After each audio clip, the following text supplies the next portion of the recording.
Hi, I'm Peter J. Ray. Welcome to Adventures in History. Today's topic is Dearest Mother and Dad. Love, Ruth, John, Mark, Pamela, Patricia, and Peter. Ruth Smallshaw Ray's Letters to Her Parents, 1961, Part 128. 20689 Beechcliff Boulevard, Rocky River, Ohio, April 7th, 1961. Dear Mother and Dad, John remarked what a nice letter it was from you. We're glad that you're enjoying the Easter lily. John ordered it. He gets the credit, too, for all the nice cards that you've remarked on before. He does so much for us, just everything. I feel that he carries about 90% of the load around here. The long sleeps I've mentioned too, for John gets up with the baby then. He also washes the diapers, dishes, feeds Peter, puts the children to bed, and even fixes supper when I go shopping, which is often lately. Yes, we went to Sandusky for Easter. We got everyone up early and all 4 children dressed, and we all went to the 8 o'clock a.m. communion and then to Sandusky. Patti and Peter had new blue coats, Peter new shoes, and the girls and Mother new bonnets. Yes, John is looking for a house. They called him about one on the lake, $75,000. Yes, I am disappointed, but mostly in myself. It's a combination of things. Being tired, I pushed a lot last year, and being lonesome. I've cut down on activities to get my health back, and not as close a neighborhood, and not as many young children. Then, too, all my life, I never felt I belonged anywhere until I came to Cleveland. Even in Bay Village, I looked forward to getting one of these old homes. So after John's mother would ask when we were moving, and last New Year's John said, "Red will never find a house she likes." So I went to church at night and after drove around and found this house about midnight and decided this was it. Now I enjoyed the park last summer, but when winter closed in and I concentrated on it, I'm not so happy with the house, the stairs, and the work involved. I wouldn't mind it if I felt it was right, but life isn't as pleasant as it was in the less expensive home. I think of all the money for taxes, interest, and furniture, and the time in our lives, and it overwhelms me. John says, "Red, I can make more money, but I can't bring back this time in our lives. It's gone." And I feel that Peter and Patti are so cute, but the days fly by, and at the end of the day, we're a day older, and often no one has even seen Peter. Then I've had so much time to think of all how unhappy I've made you when you have come to see us, and I know I won't have you forever. I'd love to have you here to talk to, but I'm so afraid that I might do it again. And life just has suddenly become a very serious affair instead of so easy. Also, I suddenly feel so much more responsible for the children. Having babies is easy for me, and I love looking after them. John would like to have 2 more children, and I thought it would be nice to get a big house and lots of children, but it seems much harder here, and I don't know if I'm that capable. We played bridge last week. I bid 1 heart, we needed game. John jumped to 6, and I made only 5. Should have made it. Tough, but I played a 10 of trump instead of 7, and lost a 7 to the 9. I said it was like our lives. I'm willing and able to make 4 children. John could make 6 children, and I go down by only making 5. I realize that John is able to financially take care of us all, but I don't know if I can keep up. As we left Sandusky, John's mother said, "You know, you are so rich." And I just cried. I know I am. I have everything. John's mother, Gertrude, had a lovely family Easter dinner and Easter egg hunt. We had a board meeting here Tuesday, and the girls raved about the house. Shar McQuilkin said one called her and told her how lovely our house is. We got the dining room set, a 75-inch buffet, about $1,200. It's such a big table. I don't know if I could cook for that many people. We got a new desk, $200, and a fireplace screen, $60. Girls' white French provincial set, table and lamp, $60. A lamp table travertise top for $90, and a marble coffee table. I don't know if I like it all or not. I've got to change the drapes. The man is putting a new Formica countertops in the kitchen. The trouble with looking for another house is I don't know what I want. I think I'd like a modern house in the woods, but I feel guilty about changing the children's schools since this is such a good school, and then it's more convenient to downtown for John. The whole thing is I've concentrated too much on myself and the house. They asked me to be president or treasurer of the nursery school and treasurer of Baycrafters, but I don't plan to do either. Then, too, I was so wound up last year and have let down after being the president of the auxiliary. Thank you for the children's Easter eggs. The people next door gave them miniature hats made of cake and iced, the fanciest confections, even in a miniature hat box. Please tell Bud and Doris I kept the bill for the rug in case the color is too jazzy. They had a pale beige, but John thought the rust color pretty. I did too. You said beige to brown, but it might not fit their color scheme. Since you don't plan to move, it will be nice to have the enjoyment of a new bathroom, even if you wouldn't get the money out of it. The countertops in our kitchen will never get more for the house, but John says anything to make me a little happier. I am so selfish not to be more appreciative of all the Lord has given me. So I hope you get your bathroom. The other thing is that I wasn't satisfied with our Huntmere home either, but got used to it and forgot about it. I'm so afraid it will happen here, and swoosh, 10 years gone by, and I'll never get my little house in the woods. What a dreamer! Unrealistic. I even lost a $20 parcel downtown, towels and bathroom curtains. The place was crawling with colored folk, and expect I was easy prey when I put down my bundles. Joan and Dick are expecting in October. They plan a cesarean if she has trouble again. Their baby Michael is just wonderful. Peter's almost a year old. Seems hardly possible. Dr. Taylor said not to wait more than 2 years apart for another child, but I don't feel I'm up to another in this house, but hate to miss one too. Our phone number is ED13853. If you decide to come, we'll send you some money. Would have loved to have had you for company all winter, but so afraid I'd not be appreciative of you. Also, I've been disappointed in myself. For years, the time I spent on outside activities, planning this year to get my own house in order, and have not accomplished the things I should have. Haven't even a baby book for Peter or kept up the others. I had planned a book for John. Haven't even cleaned up all my papers. So now I wonder if I ever will. Even if felt like the furniture I was buying was for someone else, not the kind of things I would choose for myself. I'm so glad you are there to love your babies, Brian and Janet. Much love, John, Ruth, Mark, Pamela, Patti, and Peter. P.S. One of my friends from Bay Village was over Tuesday with her little girl who is cerebral palsied. Joyce has been so concerned over me and drops in to see how I am. She would like to buy a house near here, but I'm afraid I frightened her. Now she has a real problem with her little girl, but is so cheerful.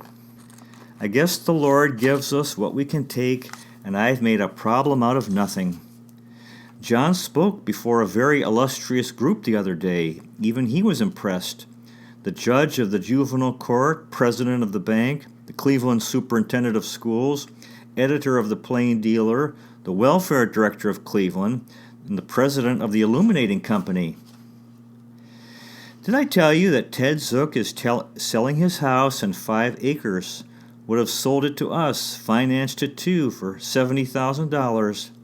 They're building a new modern ranch on 5 acres in California. We're going to dinner at the Aquamarine Swim Club next week, and swimming too. I went in the lake last week. John and Mark threw the frisbee disc in the lake, and I waded in up to my knees to get it twice. Boy, it was icy. Lucky I didn't get pneumonia. Mark's coughing. It's 12:45, so must get him some cough medication. Love, Ruth. P.S. Pam had a girl one night over Easter vacation, and Mark had a boy from Bay Village for 2 nights and 2 days. John asked Jeff what it was like about our house. He said he'd like to live here forever. Jeff said, "Well, I like your 3rd floor and your basement, and eating in the dining room with that thing over the table, the chandelier, and I like the food." Pam's friend told Pamela she had a nice mother. Pamela said, "Yes, she is nice, but she doesn't think she is. She has a mental problem." Jeff's mother said she wondered what was wrong with the atmosphere at their house when he didn't want to go home. Mark was there one night, and at 6:00 a.m. the boys got up and went over to the railroad tracks where we used to live, in the woods. Love, Ruth. Now there's an enclosure Ruth sent to her parents.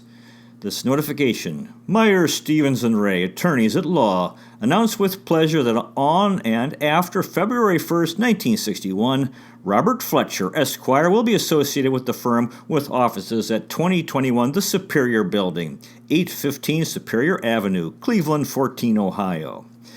And then the partners are Kent H. Myers, Richard F. Stevens, and John S. Ray, and associate Joseph G. Schneider. And she put in these some enclosures regarding Mark's schoolwork. Word problem to follow addition, with caring in first position. Use the stickmen to check your work. My sister picked 12 apples from our tree. I picked 19 apples. How many apples do we have in our basket? My mother will use them for apple pies. 12 apples my sister picked, 19 apples I picked, 31 apples in the basket to make pies. My friend had 15 marbles. After we had played together, he had won 17 of my marbles. I didn't win any of his. Do you know how many marbles he now has? 15, my friend has this many marbles. 17, he won this many from me. 32, my friend has this many. And Mark wrote a little essay about Abraham Lincoln for his school report. Abraham Lincoln. Abraham Lincoln was a wonderful man. He fought in the Civil War. He was our 16th president. The South wanted to sell Negroes, but the North wouldn't let them. So they had a war, but the North won. Lincoln was on the stage, but a man shot him in the head. They caught him and killed him again and again. Mark Ray. Now we have a number of letters to the editor. Actually, 3 from Tessa J. Delina. This is based on some earlier publications and based on earlier videos. Dear Mr. Ray, my warmest greetings to you and your family. Finally, you are on the front cover, and it seems like I am seeing Timothy at the same time, too. In this particular issue, SFMC number 50, Ruth, John, and the 3 children all came down with varied sicknesses. And despite all these, they were able to carry out all their activities pretty well. It is also being at this point that John shines and is on top of it all, being nominated as the Outstanding Young Man of the Year. Mark appears to be quite matured and intelligent at that, as can be seen in the way he asks questions. Smart kid. It seems that your mom had a hard time when she was pregnant with you, as can be gleaned in the letter dated April 4th, 1960, where she says she has been very ill again and the sickest since she and John have been married. I am looking forward to reading the next issue where you will be born again. Again, thank you for sharing this with me. I really enjoy reading your issues. Tessa J. Delina, Quezon City, Philippines. And another letter from Tessa. Dear Mr. Ray, I just finished reading issue number 51, and you have a lovely family photos on the cover. Such a beautiful family. I am sure that you were transported back to the past when you were writing this particular issue and filled with indescribable feelings. I particularly liked reading the letter dated November 16th, especially about the description of the sky, lake, surroundings, and the colors. Ruth is really so good in giving vivid descriptions of these. You seem to be quite lively and well taken care of and well loved too. Live each day and be happy for it. Maybe we miss each other. Now she's quoting Ruth. Lots to live for. My heart aches when I think I've been callous. What a fine family. What a great house. Thank you so much. This was a splendid and wonderful issue. Tessa J. Delina. And there's another third letter from Tessa Delina. Dear Mr. Ray, my warmest greetings to you and your family. I hope you are always in the best and happy disposition. I just finished reading issue number 52, and once again I enjoyed reading it, parts of it though, and was able to gather several insights. It seems that some parts had me carried away, particularly the state Ruth was in at the time. I could not picture Ruth to be having a bout of depression as she was in the previous issues, a very high-spirited and vibrant person. I guess we all go through this stage, and may I say that she was able to deal with it well. Of course, John did remarkably well in terms of emotional support to Ruth. I guess the Lord gives us what we can take, and I have made a problem out of nothing. Here are some lines that I am sure you will find endearing. Peter is just so cute, so bright and alert. He is a dear, a very bright little chap. These are precious and feel-good statements coming from your mom.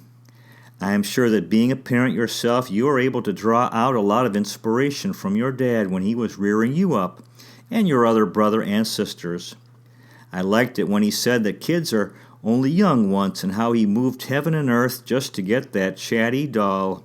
Again, thank you for this fine issue.